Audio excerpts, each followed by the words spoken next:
বলে দোতলায় বলে তারপর চারতলায় উঠাইতেছেন। ইসলামের একটা সীমা আছে। রাজধানীর লালবাগ থানার মোহাম্মদ আলী হত্যা মামলায় গ্রেপ্তার শুনানিতে আদালতে নেওয়ার সময় লিফটে না তুলে সিঁড়ি দিয়ে হাঁটিয়ে নেওয়ায় ক্ষোভ প্রকাশ করেছেন সাবেক খাদ্যমন্ত্রী কামরুল ইসলাম। এক পর্যায়ে পুলিশ সদস্যদের সঙ্গে উচ্চবাচ্য করেন তিনি। ইসলামের একটা সীমা আছে।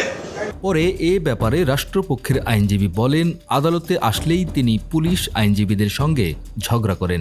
আদালতে আসলেই উনি পুলিশের সঙ্গে ঝগড়া করে। বুধবার ৮ জানুয়ারি ঢাকা মেট্রোপলিটন ম্যাজিস্ট্রেট আদালতে এ ঘটনা ঘটে।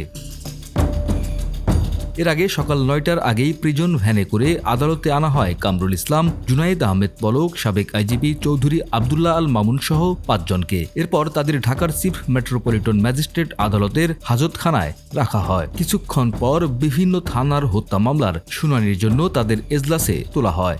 এ সময় নিরাপত্তা দিতে সারিবদ্ধ হয়ে হাজতখানা থেকে কোর্টের সিঁড়ি পর্যন্ত ব্যারিকেড তৈরি করে পুলিশ।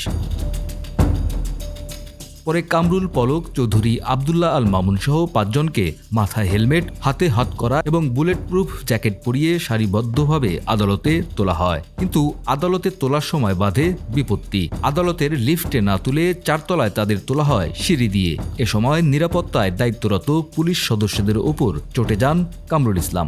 বলে দোতলায় বলে তারপর চারতলায় উঠাইতেছেন। ইসলামের একটা সীমা আছে। এ সময় পাশ দিয়ে হেঁটে যাওয়া আইনজীবীরা বলতে থাকেন, আদালতে আপনারাই তো নষ্ট লিফট লাগিয়েছেন। এরপর কামরুল ইসলামকে পুলিশ সদস্যরা সিঁড়ি দিয়ে ওপরে ওঠার সময় হাত ধরে সহায়তা করেন। ডেস্ক রিপোর্ট, আমাদের সময়।